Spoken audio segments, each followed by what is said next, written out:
أعوذ بالله من الشيطان الرجيم بسم الله الرحمن الرحيم الحمد لله والصلاة والسلام على رسول الله وعلى آله وصحبه أجمعين أما بعد السلام عليكم ورحمة الله وبركاته قال النبي صلى الله عليه وسلم إن الله اصطفى من ولد إبراهيم إسماعيل واصطفى من ولد إسماعيل بني كنانة واصطفى من بني كنانة قريشا واصطفى من قريش بني هاشم wastafani min bani Hashim.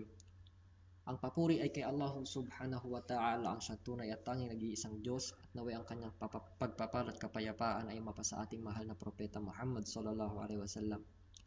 Sinabi ng Rasulullah sallallahu alaihi wasallam, katotohanan si Allah subhanahu wa ta'ala pinili niya mula sa anak ni Ibrahim si Ismail, at mula sa mga anak ni Ismail ang pinili ni Allah subhanahu wa ta'ala ang Banu Kinanah, at pinili niya mula sa Banu Kinana ang Quraysh, at pinili niya mula sa Quraysh ang Banu Hashim, at pinili niya ako mula sa angkan ng Banu Hashim. Welcome mga kapatid sa Islam sa ating subject na Siratul Nabawi, at tayo po ngayon ay nasa chapter 2 na ng ating libro na tatalakay insyaallah sa pinagmulan ng Propeta Muhammad sallallahu alaihi wasallam.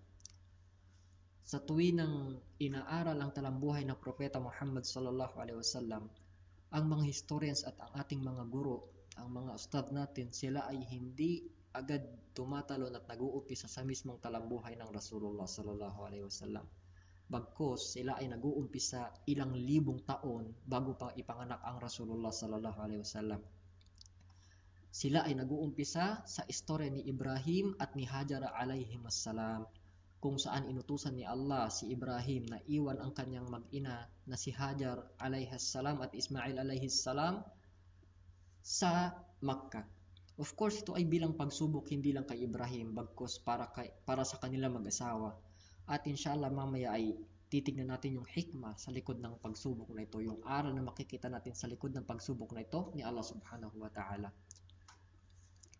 Nung aktong iiwan na ni Ibrahim alayhi salam yung kanyang mag-ina, sumigaw si Hajar alayhi salam dahil although alam niyang iiwan sila ni Ibrahim alayhi salam, pero hindi sa lugar na katulad nito, sapagkat yung Kaaba, yung Makkah noon ay lupang tuyot at wala naman talagang tumutubo.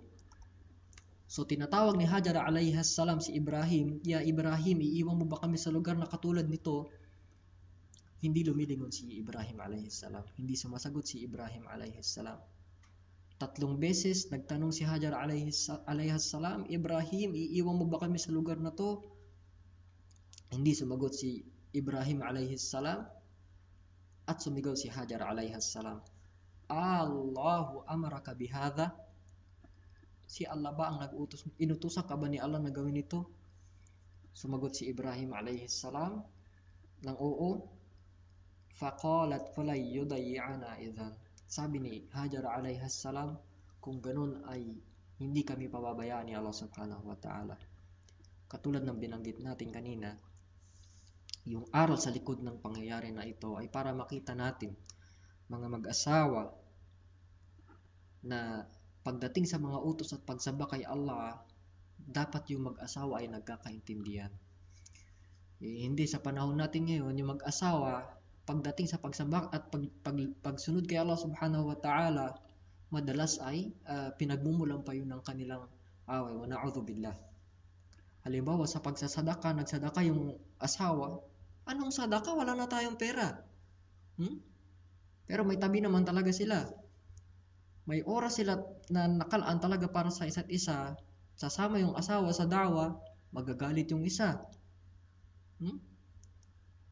At hindi lang ito, sa maraming issue, pagdating sa pagsunod kay Allah, wag nawa mangyari na yung asawa natin yung unang hahadlang at hindi makaintindi ng pagsunod natin kay Allah subhanahu wa ta'ala, katulad ni Hajar at ni Ibrahim alayhimassalam.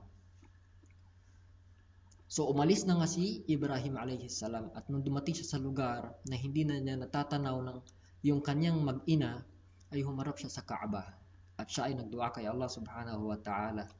Sinabi niya, Rabbana inni askantu min dhurriyyati biwadin ghayri dhi zar'in 'inda عند بيتك المحرم ربنا ليقيموا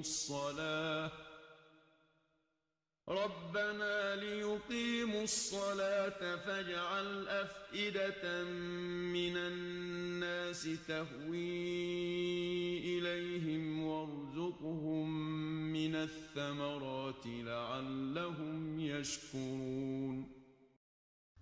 Sabi niya, Ya Allah, katotohanan iniiwan ko yung aking pamilya sa lambak na ito, sa lugar na ito na walang tumutubot, walang prutas.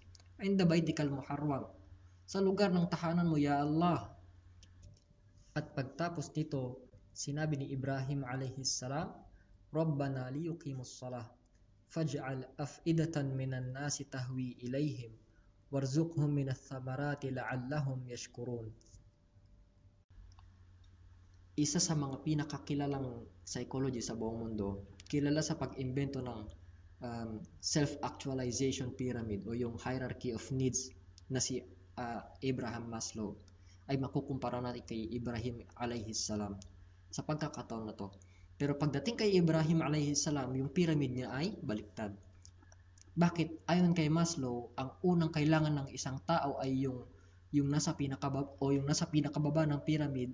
Ayon sa kanya ay ang physiological needs ng tao, katulad ng pagkain, ng damit, ng tirahan, or let's say mostly consist of tangible needs. Pangalawa is yung psychological needs, yung belonging at yung affection at interaction ng isang tao sa kanyang kapwa-tao. At panghuli, pag nakamit niya yung dalawang yun, ay doon lang niya magagawa ang self-actualization. Doon niya lang maiisip yung moralidad, yung relihiyon, yung pagninilay-nilay sa paligid niya, and so on and so forth. Pero kay Ibrahim alayhi salam, baliktad. Sinabi niya, una, Rabbana liyuqimus salah, patungkol sa moralidad at relihiya, Allah, para sila, Ya Allah, iniwan ko yung aking pamilya, liyuqimus salah, para sila ay itaguyod nila ang sala, Ya Allah. So ito yung unang hierarchy, ito yung unang needs para kay Ibrahim alayhi salam. Ano yun? Patungkol sa relihiyon. Pangalawa, faj'al af'idata minan nasi tahwi ilayhim. Pangalawa, yung belonging ng kanyang mag-ina sa mga tao.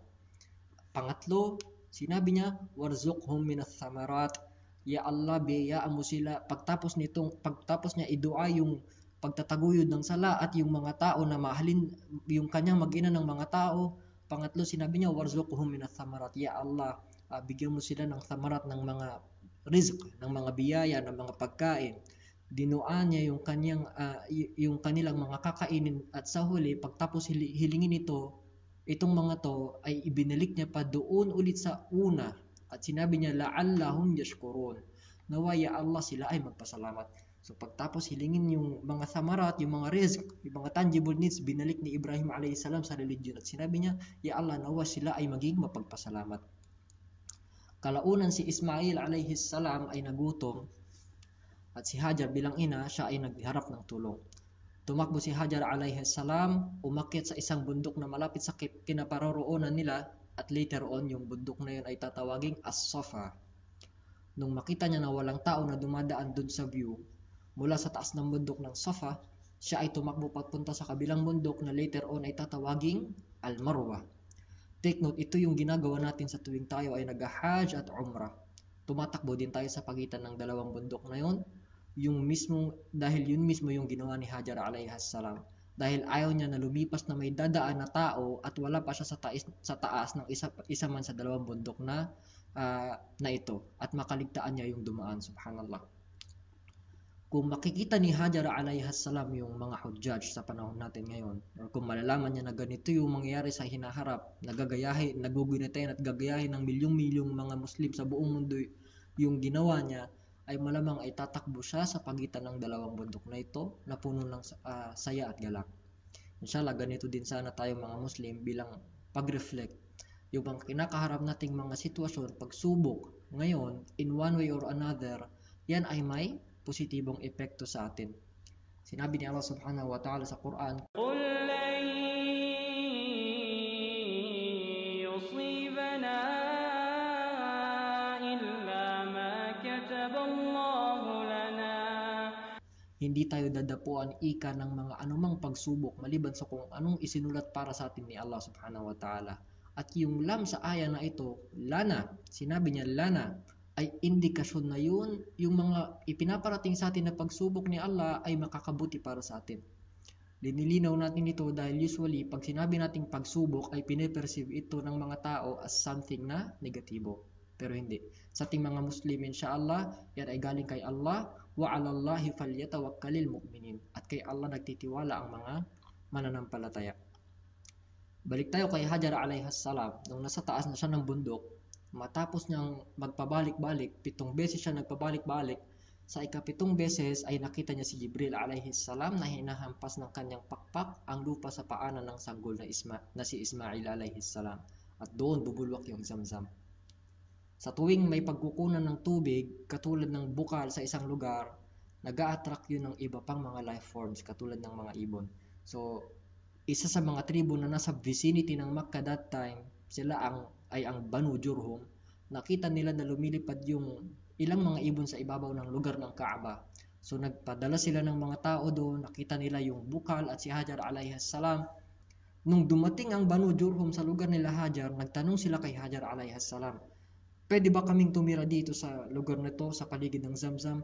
Sumang-ayon si Hajar alayhis salam sa kondisyon na siya ang mamamahala at magmamay-ari sa balon. So, ganun na ngayon nangyari. Tumira sila sa paligid ng Kaaba at nasa ilalim ng pagmamay-ari ni Hajar ang Zamzam. So, dito na nagsimula ang lineage ni Propeta Muhammad sallallahu alaihi wasallam kay Ismail alayhis salam. Si Ismail alayhis salam, nakapangasawa siya ng isa sa mga babae mula sa Banu Jurhum. At ang Banu Jurhum, nasa kanila ang political leadership sa Makkah. At ang religious authority naman ay na kay Ismail alayhis salam at ito ay mapapasa hanggang sa kanyang mga magiging mga descendants. Ang Jurhum ay nagstay sa Makkah ng halos 2,000 taon. So matagal. At naging mga korap sila kalaunan. Kaya naman si Allah subhanahu wa ta'ala ay pinadala niya ang isa pang tribo para paalasin sila. At ito na nga ang Banu Khuza'a. May 2 bagay na ginawa ang Banu Jurhum bago sila umalis sa Makkah. Una, tinabunan nila ang Zamzam. So lahat ng marka ng Zamzam ay tinabunan nila. Pangalawa, ninakaw nila ang mga kayamanan na nasa loob ng Kaaba. So dumating ang Banu Khuza'a at nasa kanila na ang political leadership. From Banu Jurhum napunta yun sa Banu Khuza'a. By this time, ang mga descendants ni Ismail alayhis salam ay dumami na at kumalat na sa Arabia. Pero merong isang branch ng lahi ni Ismail alayhis salam na nanatili sa Makkah. At sila na nga ay ang Quraysh. Isa sa mga leader ng Quraysh, ang pangalan niya ay Qusay bin Kilab. Siya ay nagpasimula ng revolusyon laban sa Banu Khuza'a. Take note, yung Banu Khuza'a dito nang galing si Amr ibn Luhay al-Khuza'i. Okay? Dito siya nang galing. So si Qusay bin Kilab na leader ng Quraysh, nagpasimula siya ng revolusyon laban dito sa tribo ng Banu Khuza'a.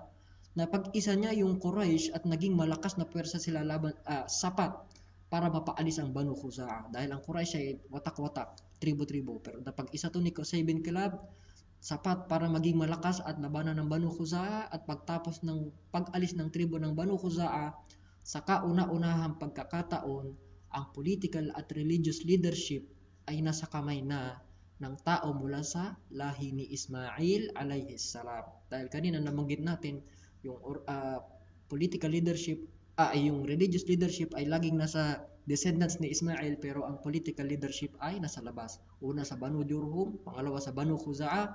Pero pagdating ni Qusay bin Kilab, napag-isa niya ito. Nakuha nila yung political at religious leadership.